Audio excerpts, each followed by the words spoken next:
제12장. 형제들아, 신령한 것에 대하여 나는 너희가 알지 못하기를 원하지 아니하노니 너희도 알거니와 너희가 이방인으로 있을 때 말 못하는 우상에게로 끄는 그대로 끌려갔느니라. 그러므로 내가 너희에게 알리노니 하나님의 영으로 말하는 자는 누구든지 예수를 저주할 자라 하지 아니하고 또 성령으로 아니하고는 누구든지 예수를 주시라 할 수 없느니라. 은사는 여러 가지나 성령은 같고 직분은 여러 가지나 주는 같으며 또 사역은 여러 가지나 모든 것을 모든 사람 가운데서 이루시는 하나님은 같으니 각 사람에게 성령을 나타내심은 유익하게 하려 하심이라. 어떤 사람에게는 성령으로 말미암아 지혜의 말씀을, 어떤 사람에게는 같은 성령을 따라 지식의 말씀을, 다른 사람에게는 같은 성령으로 믿음을, 어떤 사람에게는 한 성령으로 병 고치는 은사를, 어떤 사람에게는 능력 행함을, 어떤 사람에게는 예언함을, 어떤 사람에게는 영들 분별함을, 다른 사람에게는 각종 방언 말함을, 어떤 사람에게는 방언들 통역함을 주시나니 이 모든 일은 같은 한 성령이 행하사 그의 뜻대로 각 사람에게 나누어 주시는 것이니라. 우리 사랑하는 브릿지 가족 여러분, 그리고 오늘도 함께 말씀의 자리를 지켜가신 우리 소중한 성도 여러분, 2026년 6월 4일 목요일 고린도전서 12장 1절에서 11절의 말씀을 중심으로 성령님이 주시는 자유라고 하는 제목하에 오늘 말씀 함께 나누기를 원합니다. 우리가 예수 그리스도를 믿고 나서 여러분, 우리에게 주어진 가장 큰 축복을 말하고자 한다면 그건 바로 우리의 운명이 바뀐 것입니다. 여러분, 이 운명이라고 하는 것은 사람의 노력으로 바뀌어지는 것이 아니죠. 성경은 예수 그리스도를 믿는 그 믿음으로 말미암아 영원히 죽을 수밖에 없었던 우리의 운명이 영원한 생명을 누리는 하나님의 자녀로서의 거듭남의 은혜를 경험할 수 있게 되었다라고 우리에게 소개하고 있는 것입니다. 자, 그렇다면 저와 여러분의 인생이 마치 에베소서 2장 1절에 나와 있는 말씀처럼 죄와 허물로 완전히 죽었던, 소망 없던, 영원히 지옥으로 갈 수밖에 없던 우리의 삶의 운명을 영원한 하나님의 나라를 소망하는 주님의 자녀로 우리를 삼아주신 이 놀라운 운명의 변화가 우리에게 주어진다면 여러분, 이 운명의 변화로 인하여 우리의 삶에 반드시 미치는 영향이 있다라는 겁니다. 자, 성경은 우리에게 이렇게 우리의 운명이 그리스도 예수 안에서 바뀌어짐으로 말미암아 이것이 우리에게 미치는 가장 큰 삶의 영향력은 무엇이냐면 바로 자유를 얻게 되었다라는 겁니다. 그래서 요한복음 8장에도 예수님께서 진리가 너희를 자유케 할 것이다 이런 말씀도 있고요. 또 고린도후서 3장의 말씀에 보면 주의 영이 계시는 곳에 자유함이 있다 이렇게 이야기합니다. 따라서 정말로 우리의 인생 가운데에 우리의 운명이 바뀌어짐으로 말미암아 우리에게 주어진 놀라운 축복이 바로 자유고 이것이 바로 구원과 연결되어져 있다라는 것이죠. 자, 그래서 고린도 교회 성도들 역시 이들이 사도 바울의 복음 전파로 인하여 그리스도 예수를 구주로 영접하고 난 이후에 이들의 삶에도 무한한 자유가 주어지게 되는 겁니다. 자, 그런데 문제는 우리들에게 주어진 자유, 그러니까 고린도 교회 성도들에게 주어진 이 자유가 결국은 본인들이 사용하고 싶은 대로 마음대로 그 자유를 사용하다 보니까 결국은 어떠한 일들이 벌어지게 되냐면 교회 안의 질서가 무너지게 된다라는 거죠. 자, 그렇기 때문에 하나님이 우리에게 주신 이 구원의 은혜로 주어진 자유는 하나님의 나라를 세우고 질서를 바로잡고 그리고 하나님과의 관계를 회복하기 위해서 사용되어지는 그런 하나님의 은혜에 의한 자유이지, 하나님이 주신 자유가 질서를 무너뜨리고 그리고 서로의 관계를 파괴하는 차원에서 쓰여지는 자유가 된다면 그건 하나님이 우리에게 주신 자유라고 말할 수 없는 것이다라는 것입니다. 자, 그런 의미에서 오늘 사도 바울이 고린도전서 12장 1절부터 11절 말씀을 통해서 우리에게 말하고 있는 자유란 무엇인가? 자, 그 부분을 한번 생각해 보려고 하는데요. 자, 여러분, 우리가 통상적으로 살아갈 때 이렇게 돈을 쓰지 않습니까? 예를 들어서 우리가 시장에 나가서 이렇게 돈을 쓰고 물건을 사용하고 또 물건을 사는 경우가 있지 않습니까? 자, 그때 들어가는 비용을 시장 비용이다라고 이야기합니다. 그렇죠? 그런데 경제시장이라고도 이야기하고요. 그리고 사람들 안에서, 그러니까 사람들 안에서 돈이 들어가는 시장이 있다면 그건 노동시장이다라고 말할 수 있을 겁니다. 여러분, 참고로 요즘 제가 정확히는 잘 모르겠지만 스포츠가 굉장히 많이 이렇게 인기가 좀 많아지고 있지 않습니까? 그러니까 다양한 분야의 스포츠에 뛰어난 선수들이 있습니다. 그런데 예전에 여러분 메시가 이제 LA 이제 메이저리그로 올 때 굉장히 천문학적인 숫자의 돈을 받고 왔거든요. 2022년까지만 보더라도 당시에 메시가 받았던 그 연봉 자체가 한 우리나라 돈으로 한 1,300억 정도 되었습니다. 1년에 1,300에서 1,500억 정도 되는 거죠. 1,500억이면은 뭐 얼마인지는 잘 모르시겠죠. 뭐 한 번도 저희도 생각해 본 적이 없는 돈이어서, 그러니까 여하튼 엄청난 그런 천문학적인 숫자의 돈을 받고 이제 메이저리그로 오게 되면서 이제 뛰고 있습니다. 그런데 여러분 뭐 스포츠를 좋아하시는 분은 아시겠지만 메시가 경기장에서 뛰는 모습을 보면 이거는 그냥 운동이 아니라 완전 예술입니다. 야, 어떻게 키가 더 큰 사람을 등에 등지고 어떻게 저렇게 이런 현란한 드리블을 통해서 어떻게 이렇게 골을 만들어낼 수 있는지, 축구를 좋아하는 제 입장에서 보기만 하더라도 이건 운동이 아니라 스포츠가 아니라 이건 예술이다라고 말할 수 있을 만큼 너무나 아름다운 모습을 보여주게 된다라는 거죠. 자, 그런데 이렇게 실력이 대단했던 메시가 많은 사람들에게 존경을 또 받았던 한 가지 사건이 있었어요. 그게 뭐냐면 이제 같은 클럽에서 뛰고 있었던 사람 중에 한 선수가 이제는 그 클럽에서 떠나서 고향으로 돌아갈 수밖에 없습니다. 자, 그런 상황에서 그 동료에게 자신의 전용기를 내준 거예요. 자신의 전용기를 이렇게 내주면서 그 가족들이 그 전용기를 타고 편안하게 고향으로 돌아갈 수 있는 배려를 다 해준 겁니다.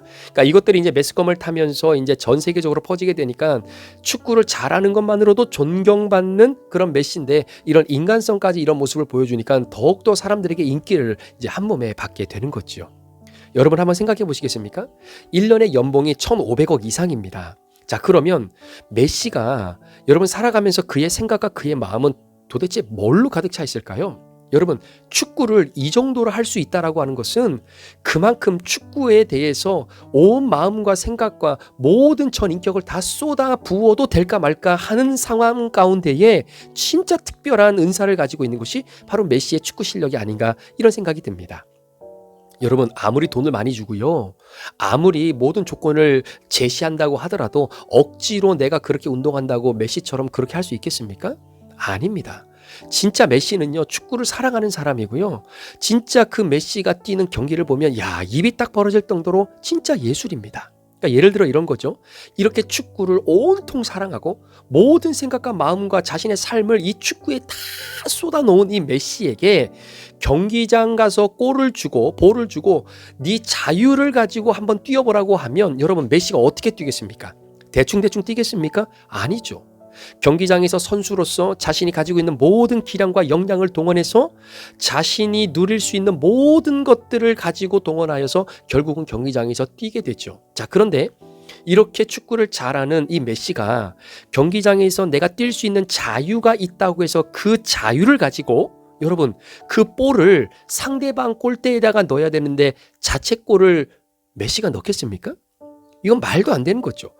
메시가 내게 주어진 자유를 가지고 정해진 90분 안에 축구의 룰이라고 하는 짜여진 틀 안에서 내게 주어진 자유를 마음껏 사용하는데, 여러분 그 자유를 가지고 여러분 우리 팀이 패배하기 위해서 그 자유를 사용하는 메시나 축구 선수가 있습니까? 그건 불가능한 일입니다. 말도 안 되는 거예요. 그러니까 사랑하면 진짜 거기에 모든 것을 바치게 되면 여러분, 내게 주어지는 한도 내에서 나에게 허락된 그 자유를 정말로 행복하고 즐겁게 사용할 수 있다는 겁니다. 마찬가지예요.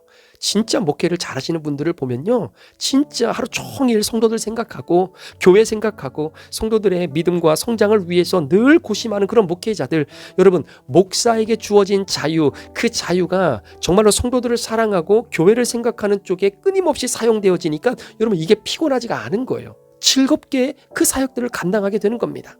여러분, 설교를 잘하는 목사님들 계시잖아요. 그냥 그분들이 그냥 이렇게 툭 치면은 그냥 말을 잘하기 때문에 설교를 잘하는 것이 아니라 모든 사람들을 만날 때마다 또 어떤 책을 읽을 때마다 어떠한 삶의 자리에 있었든지 정말로 그 안에서 설교의 인사이트를 찾아내고 그리고 한 주 내내 설교를 묵상하면서 성도들에게 어떠한 말씀을 전해줄 것인가를 끊임없이 고민하면서 목회를 준비하며 살아가는 그 분의 설교가 진짜 은혜롭고 정말로 사람들의 마음을 울릴 수 있는 그런 설교자가 될 수 있는 것이죠. 그런 겁니다. 여러분, 메시가 축구라고 하는 어떤 그 룰에 매여 있어도 그 안에서 주어진 무한한 자유를 바로 누릴 수 있는 것처럼 여러분 신앙생활도 마찬가지예요. 여러분 신앙생활은 나의 의지로 되어지는 것이 아닙니다.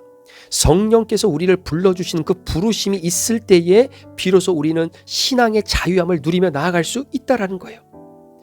제가 이렇게 성도님들과 상담하다 보면 이런 분들이 계세요. 정말 자녀들에게 야 교회 가라, 어딜 가든지 주일날은 꼭 지켜라, 큐티해라, 뭐 이렇게 주구장창 이야기를 해도 그게 자녀들의 귀에는 들려지지 않는다라는 겁니다.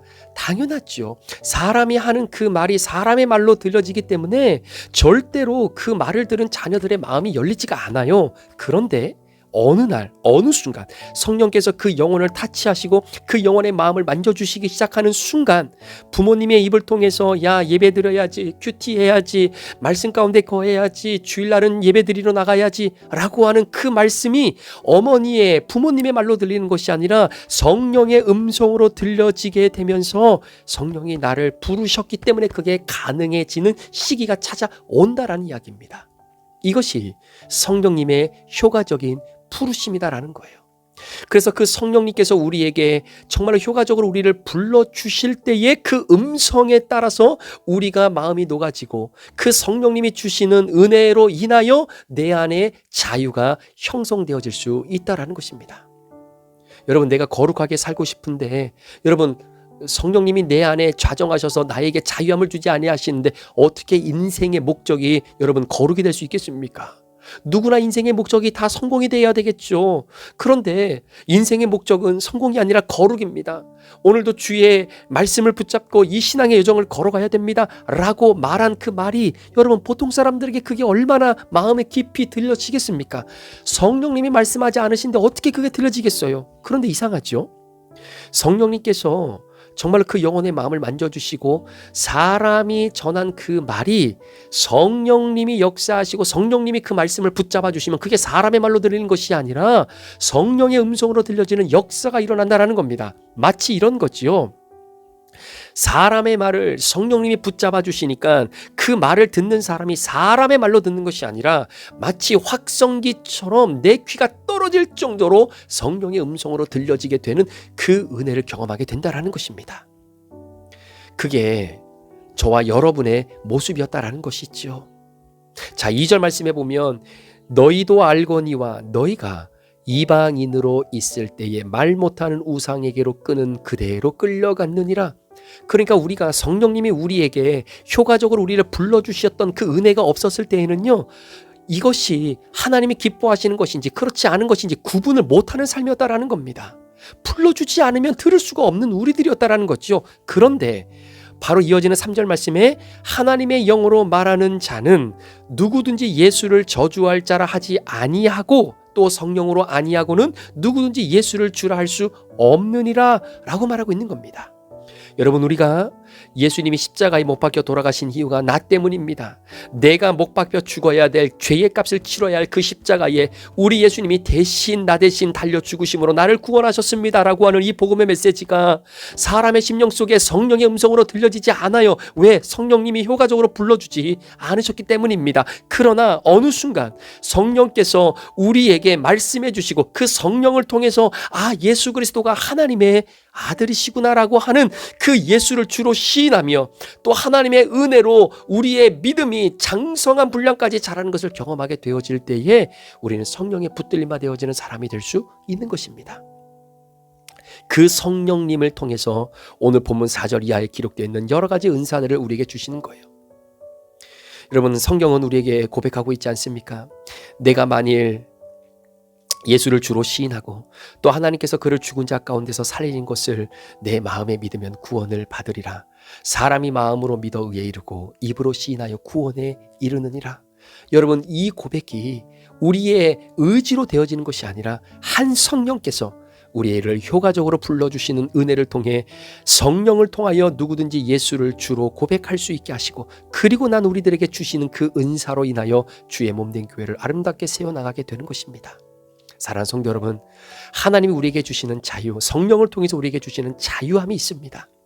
우리가 거룩하게 살려고 해서 살아가는 것이 아니라 하나님이 우리에게 주신 이 구원의 여정 속에 내 인생의 목적이 성공이 아니라 거룩을 향해 살아가는 것이 너무나 즐겁고 우리에게 주신 자유가 그 거룩함을 이루어내기 위해 오늘도 살아가는 그 모든 삶에 자유롭게 사용되어질 수 있는 은총을 성령님이 우리에게 주시기 때문에 가능하다라는 겁니다.